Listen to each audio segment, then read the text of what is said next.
I've had many personal experiences for which I am at a total loss to find a rational explanation for, and as a result, I've become fascinated by the experiences of others.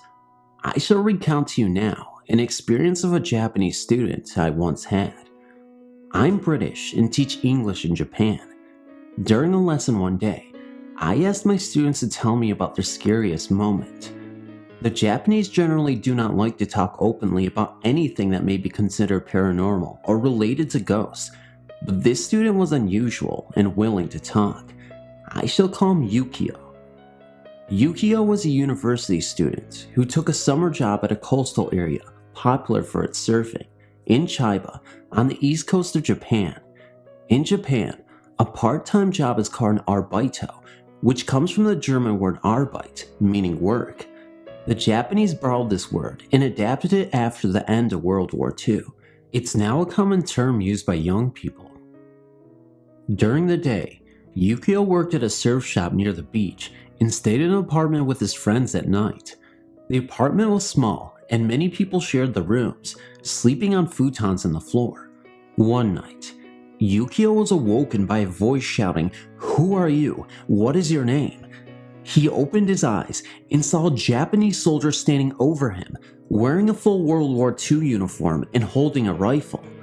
The soldier continued to repeat the questions as Yukio, paralyzed with fear, slowly managed to answer. The soldier then shouted, "What are you doing here?" again and again, louder and louder. Yukio just managed to utter the word Arbeito, to which the soldier got angry, shouting, "What does that mean? What is Arbeito?" He got angrier and angrier, and Yukio became more frightened when suddenly the soldier faded away into thin air. No one else in the room heard or saw anything, but Yukio didn't go back to sleep that night. He explained that World War II soldiers wouldn't have known the word Arbeito, as it wouldn't have been used until after the end of the war. The soldier may have been guarding the coast from the invasion when he was alive. I may post more stories, or you can contact me for them. Thank you. This story happened while I was a Marine attending MOS school in 29 Palms, California. It's a lesser-known Marine base that is mostly used for desert training. I was there from December 2003 to March 2005. I've always been sensitive to anything not quite around me. From the first time I moved into my barracks, I could feel something was wrong. I tried to dismiss it because my barracks were pretty much brand new. They'd just been built about a year and a half before. I would see shapes in my room at night, and I will admit, it scared me. We had something called Firewatch. All it was patrolling around the barracks, making sure everything was in order. One night, in February 2004, I was on the first deck. Sorry, I do use naval terminology. And I saw a girl just down the passageway. She was walking away from me, and she went around the corner and disappeared. I knocked on the hatches of the two rooms she could have gone to without coming back into my line of sight because only males lived there and females were not allowed in their rooms. But she wasn't in either of them. I went and reported to the duty what happened, and he told me the story about that place. Before those barracks were built, a girl had been raped and killed on the berm that the building now stood on.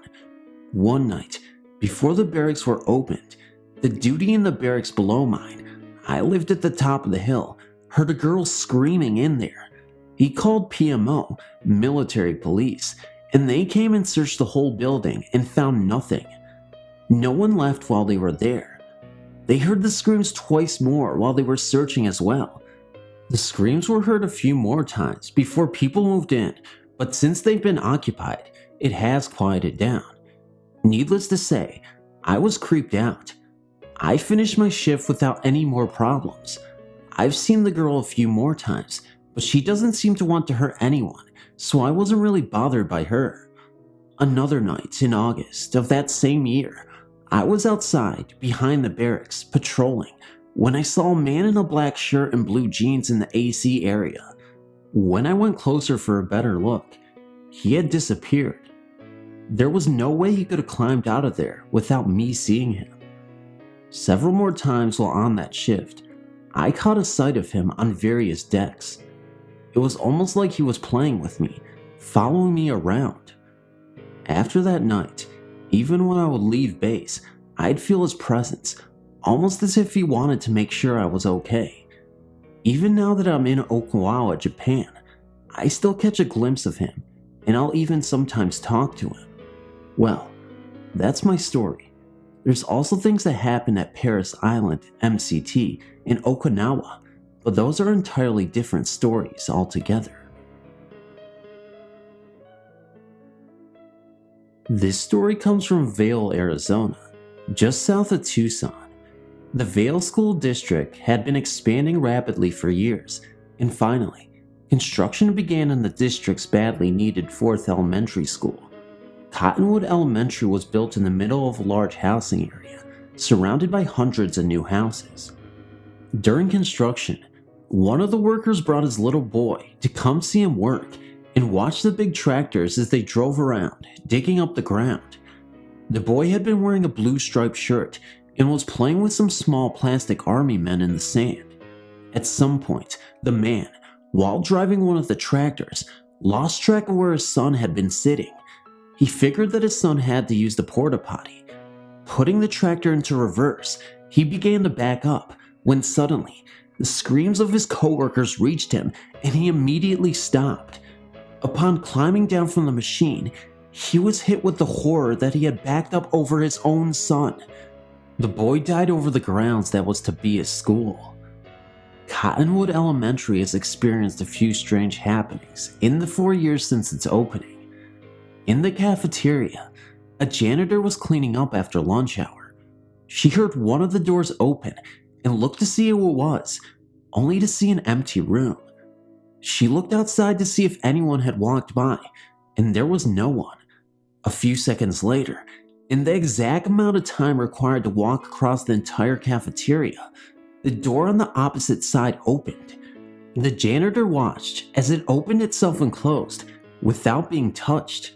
Also, in the cafeteria, the same janitor had a ladder leaning against the wall. In no way was it ready to fall at any moment. As she walked past it carrying a box, the ladder fell on her, knocking her to the floor and injuring her spine.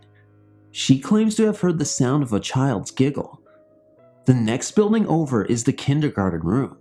The teacher has complained that nearly every day, the clock which hangs on the wall has randomly fallen down. Also, the toys kept in the room are often found laying out in the mornings when the teacher knows they've been put away the day before. Most often, the bucket of plastic army men was poured out into the floor. Several sit standing as if in battle. And in the restrooms that sit between the kindergarten building and the cafeteria, several students have claimed to have seen a little boy wearing a blue striped shirt who throws wet paper towels to stick to the ceiling. The little boy who had died was known to have been a troublemaker. Thanks for reading.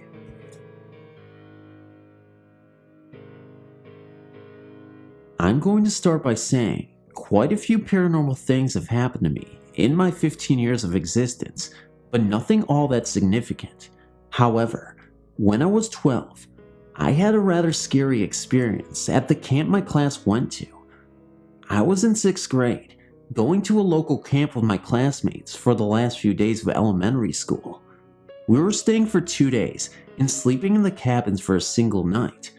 I was particularly excited because the girls in my class had been assigned the haunted cabin.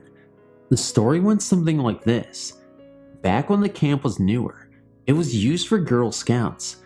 Late one night, one of the campers had to use the bathroom, and because it was so late at night, she didn't bother to wake anyone else up. So she left, and the next morning, no one could find her. They looked and looked and looked, but never did find the girl.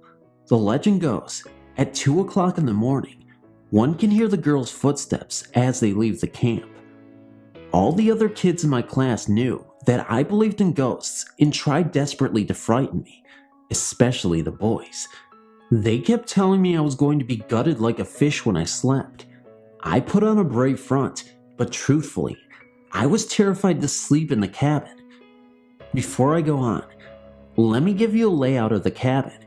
It was awkwardly shaped, with little nooks here and there. 1 or 2 bunk beds would be shoved into. There was a single bed in the far corner, where a braver girl than anyone else was sleeping by herself. She and I later became good friends. And then there was a single bunk bed where my teacher and another student were sleeping. There was a wall between the bed I was sharing and the bed the teacher was sleeping on. The door outside was diagonal from the bed I was sleeping on, and so was the fireplace. Now, right above the fireplace was a very creepy picture of one of the older gentlemen who had founded the camp, and that was recently deceased. A few of us took pictures of it, and it scared us all too. My friend Morgan was sleeping in the top bunk, and my friend Andrea was sleeping across from me. I was afraid I would see a ghost, but I had the theory that if I went to sleep before everyone else, I wouldn't be so scared. But I'm one of those people who takes ages to fall asleep, so I was the last one awake. To keep from freaking out, I kept the little lantern I'd brought with on and cuddled with all the stuffed animals I had with, burying my face in my pillow. That was at about 10 p.m. I woke up again later that evening, as I often do. I immediately realized the lamp was out and was about to turn it back on when I heard distinctive footsteps from where the door was. I at first thought it was another one of the girls coming in from outside, but soon realized everyone was in their beds and no one was up. I screamed bloody murder, but no one woke up. I was so scared. Eventually, the footsteps stopped, but then some new noise started. To me, it sounded like a large toothless mouth clamping, repeatedly. I screamed again and again. No one woke up. Eventually, all the noise ceased, and I was brave enough to take the covers from the bottom half of my face and check the clock I had brought with me. About 7 minutes after 2, I couldn't go back to sleep, so I eventually woke Andrea up, and we shared a bed for the night. The next day, I checked with the other girls if any of them had been up. No one had. I told them about my experience, but none of them believed me. They all thought I was making it up. I know it sounds like my imagination had just run wild, but I know what I heard. To this day, I refuse to go into that cabin. The cabin was number 13. Yeah, I guess that's crazy, isn't it? Thanks for reading. As a freshman at Morehead State University, I was placed in Nunn Hall. The dorm is different in many ways from the others on campus, and its description is important to the story. It is set away from the other buildings on campus and includes open walkways to 4-person suites, which gives one the feeling of a very large motel or apartment complex. If you know anything about the climate of Morehead, Kentucky, you know that it rains almost every day, and scenery is limited by almost the oppressive mountains. All in all, the atmosphere is pretty creepy sometimes. The first night in the dorm, my roommates didn't stay there. We weren't allowed to have visitors yet, so I was all alone. All night, I felt like someone was with me, and something kept telling me internally that I should jump off the dorm. Now, keep in mind that I knew nothing about any ghosts in the dorm, and I don't mean something literally telling me to do it. More like a deep feeling of sadness and hopelessness. This feeling repeated itself occasionally, and I would wonder why I would feel that way when everything in my life was going pretty much just how I wanted it to. Of course, my high level of rationale would always stop me from actually jumping, obviously. When my roommates started sleeping in the dorm, we often woke each other up by talking loudly in our sleep and not remembering it in the morning. None of us had ever heard of ourselves being a sleep talker before. R began to have nightmares. B, who skipped class a lot, swore that one day when she was sleeping instead of going to class, something shook her bed every time she started to fall asleep. In the mornings, our cell phone and laptop chargers were often unattached to the wall, and nothing charged. We would leave and turn off all the lights, and return with every light and the TV on. One day, we talked about these strange happenings, and confirmed most of our experiences, having given ourselves the rationale before that the other roommates were leaving lights and appliances on when nobody was there. One night in particular, my little sister was visiting me and we were watching a movie and making popcorn. 3 times the TV turned itself off randomly. We would all check the cords, make sure nobody was sitting on the remote, and pretty much everything you can think of. Nothing was ever out of place, and each time it just came back on all by itself. Another night, I was just getting into bed, and the TV in the living room came on all by itself. I was the only one there. I just got up and turned it off. Nothing very bad has happened here since I pretended I wasn't scared anymore. So maybe the ghost has finally gotten over the commotion of moving one day, or hopefully has decided I'm no longer any fun and moved off to terrorize some other collegiate. No loss to me. Other people I've talked to have also resided here, have some of the same experiences as well. When I finally did some research and found out the history of the building, I found that 2 ghosts were frequently active in the room. One is the ghost of a girl whose name is debated to be Caroline or Catherine. She became depressed during a break because she was lonely and jumped from the 9th floor and landed on the lobby awning. My weird feeling to jump off the building when I was lonely. The other girl was named Ginger and accidentally shot herself in the head while she was high on marijuana. She's said to be a prankster who likes to mess with electrical things. The actual haunting is given credit to Penelope, a fond combination of the 2 ghosts. I've heard the saying often, the ghost Penelope who runs Nun Hall. While researching my ghosts, I also found out that another girl resided in the dorm, drowned herself in the lake near the dorm when she discovered she was pregnant by her black boyfriend, whom her parents highly disapproved of. Rather than bear her parents' wrath, she committed suicide. There are other stories around of the various ghosts who share the campus, but they are not my experiences and not mine to tell, or maybe another time. Thanks for reading.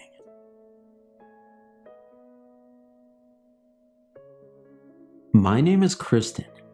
I live in Ohio and I am 20 years old now. My story is true and it takes place 4 years ago. When I first started high school, I had problems fitting in. I'm kinda weird, kinda loud, and I can be a little obnoxious. However, I eventually became very depressed. I didn't have friends, and I was extremely stressed out because my classes were near impossible. I started talking to myself and found myself upset one moment and ecstatic the next.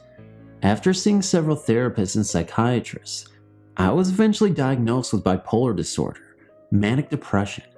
I was put on Topamax, which is a stabilizer for the time being. Now, some of the symptoms I was having I realized were common. I like to stay up and work on my laptop, or just play around while sitting on my father's recliner. But most nights, in the corner of my eyes, I'd see dark shadows. I'd raise my head as a chill shot up my spine and hesitate long enough to examine the room around me. Nothing. And when I'd first wake up during the night, I had double visions. When walking by people, I could see an afterface. This is hard to explain. They would walk by me, and I could see a blur behind them, as if they were moving in slow motion. When I waved my hand before my face, it had that same effect, like my hand was casting layers of shadows. During the night, in my car, there were bright lights looking like golden butterflies shooting around the dashboard ceiling. It was just bizarre, and it troubled me because I knew I was the only one seeing these things. My mind was projecting these images. At night, I would wake up, and there would be dark lines everywhere, looking like jail bars. Often, I'd bump into things trying to get out of my bedroom for a glass of water. 2 years later, I came off the medication, and I'd become used to all these hallucinations, only many of them didn't stop. I asked my therapist if Topamax had a lasting effect on my mind, but she told me once the medicine was out of my system, there would be no side effects. But the shadow still remained. I would quickly look up, hoping to catch a glimpse, but there was always nothing there. One night, I awoke from a nightmare, and when I turned my head to glance at the closet door, it was wide open. I distinctly remembered shutting it before I went to sleep because the shadows my clothes cast often looked like bodies to me. I instantly felt angry because at the time, I've had a very vivid view of dead people, corpses beneath my bed, pressed up inside my closet. I would use anger as my initial reaction, pretending that I was more twisted than any ghost, and for that reason, they should be afraid of me. They wouldn't dare come near me. I got up, slammed the closet door as hard as I could, and yelled, "Leave me alone." At that exact moment, the door flung back open, hitting my nose so hard, there was bruising the next morning. I nearly passed out. I got up and ran for my bedroom to get my mother. Can you imagine? Someone nearly 18 running to their mother for protection. Maybe it's not as odd as it sounds. I was so afraid, I wouldn't go back to sleep. I still sleep with a lamp on in my room. My biggest fear is that I'll wake up and someone will be standing right over me, watching me. Well, that's my story, though I am relieved the golden butterflies have stopped since I stopped the medication.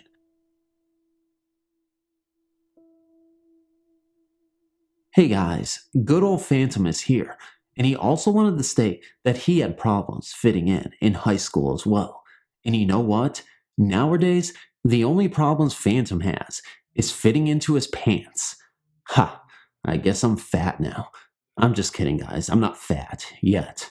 I probably will be at some point, though. I can just see it. The years are coming by, my metabolism is slowing, and I will become a fat Phantom. Actually, to be honest, it doesn't matter what shape or size you come into. It doesn't matter who you are. As long as you enjoy stories and you enjoy being a good person, you have high moral character, everything will be okay. So that gives me hope for the future when I gain a few pounds. I'll always still have my heart and soul. You know, come to think of it, next time I upload, you will get a thong story from Phantom. Phantom being in a thong, because that is the scariest sight you will ever see in your entire life. I'm so freaking skinny that all the skin off your bones will just transfer to mine and scare me. Whatever the hell that means. Anyway, guys, please, please subscribe, like, and share. I think that's what we do here. Anyway, yeah. Good night, good morning, and I'll see you in the next video. And really, guys, I do love you, and thank you so much, by the way, for 5K.